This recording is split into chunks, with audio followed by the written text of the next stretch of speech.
അമ്മേ നാരായണ,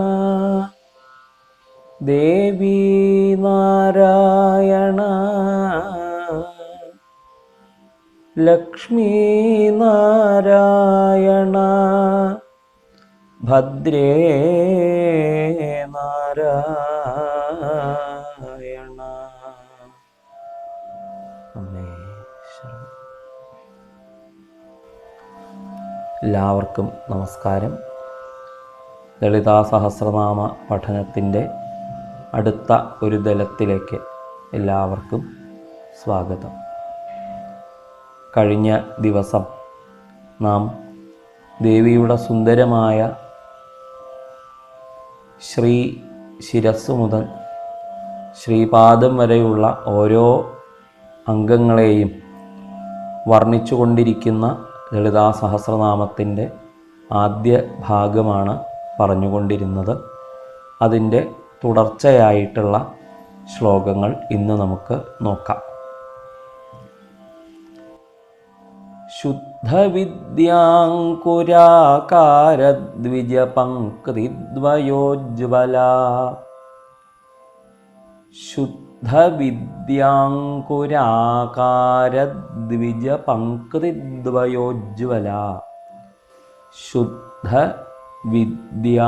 അങ്കുര ആകാര ദ്വിജപംക്തിദ്വയോജ്വല, ശുദ്ധ വിദ്യാ അങ്കുര ആകാര ദ്വിജ പങ്ക്തി ദ്വയ ഉജ്ജ്വല എന്ന വാക്കുകൾ കൂടി ചേർന്നിട്ടാണ്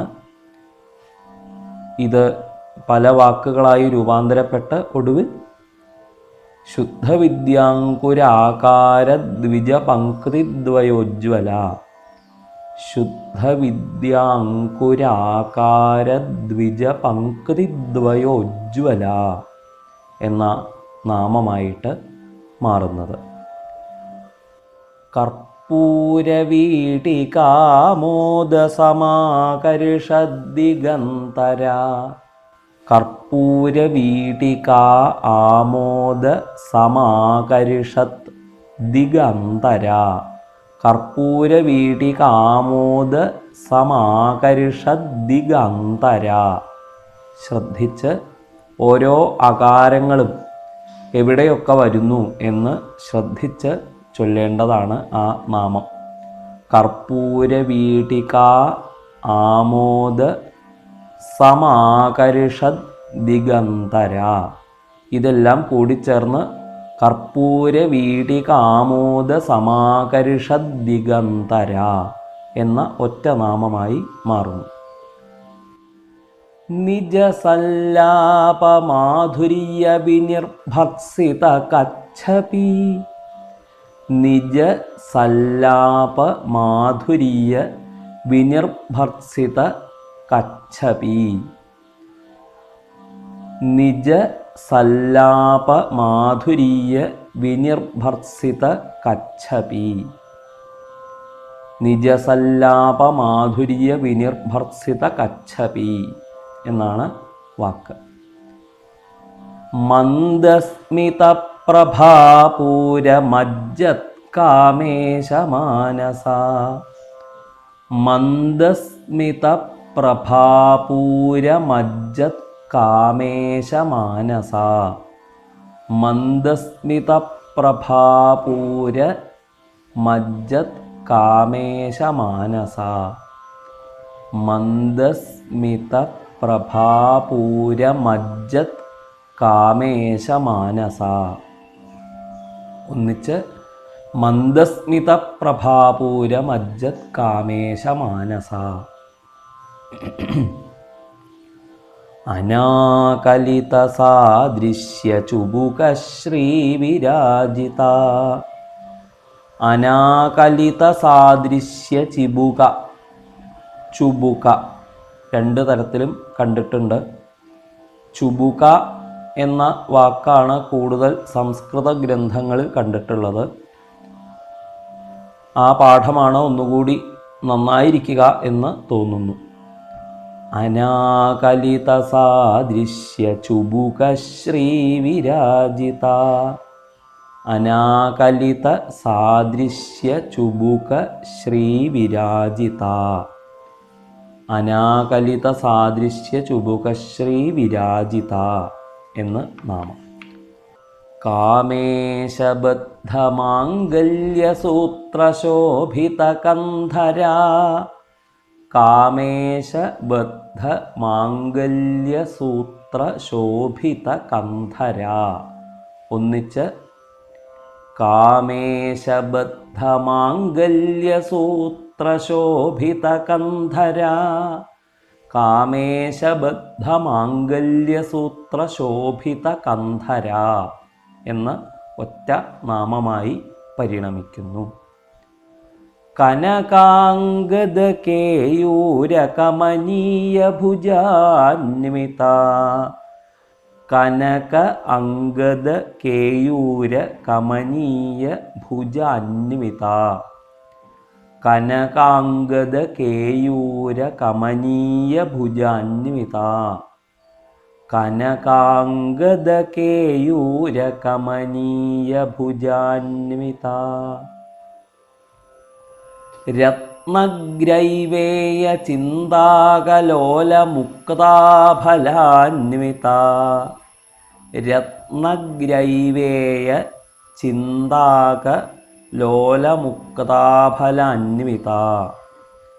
രത്നഗ്രൈവേയ ചിന്താകലോലമുക്താഫലാന്വിത.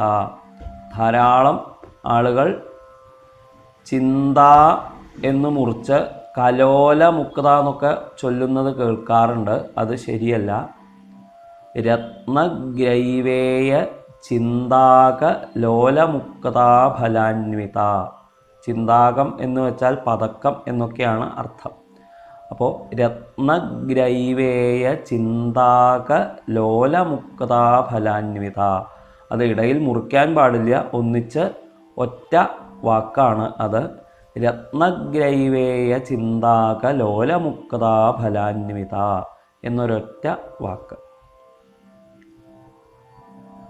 കാമേശ്വര പ്രേമരത്നമണി പ്രതിപണസ്തനീ. കാമേശ്വര പ്രേമരത്നമണി പ്രതിപണസ്തനീ. കാമേശ്വര പ്രേമരത്നമണി പ്രതിപണസ്തനീ. കാമേശ്വര പ്രേമരത്നമണി പ്രതിപണസ്തനീ എന്നാണ് വാക്ക്. കൂടിച്ചേർന്ന് കാമേശ്വര പ്രേമരത്നമണി പ്രതിപണസ്തനീ. നാഭ്യാലവാലരോമാളീലതാഫലകുചദ്വയീ. നാഭി ആലവാല രോമാളീലതാഫലകുചദ്വയീ. നാഭ്യാലവാലരോമാളീലതാഫലകുചദ്വയീ. നാഭ്യാലവാലരോമാളീലതാഫലകുചദ്വയീ എന്നാണ് വാക്ക്. പിന്നീട് ലക്ഷ്യരോമലതാധാരതാ സമുന്നേയ മധ്യമാ. ലക്ഷ്യരോമലതാധാരതാ സമുന്നേയ മധ്യമാ. ലക്ഷ്യരോമലതാധാരതാ സമുന്നേയ മധ്യമാ. ലക്ഷ്യരോമലതാധാരതാ സമുന്നേയ മധ്യമാ. ശ്രദ്ധിക്കുക. ലക്ഷ്യരോമലതാധാരതാ സമുന്നേയ മധ്യമ. അവിടെയും ധാരാളം ജനങ്ങൾ ലക്ഷ്യരോമലതാധാര താസമുന്നേയ മധ്യമ എന്ന് ചൊല്ലുന്നത് കേൾക്കാറുണ്ട്. അതങ്ങനെയല്ല. ലക്ഷ്യരോമലതാധാരതാ സമുന്നേയ മധ്യമ എന്നാണ് വാക്ക്. ഇനി അടുത്ത ദലത്തിൽ തുടരാം.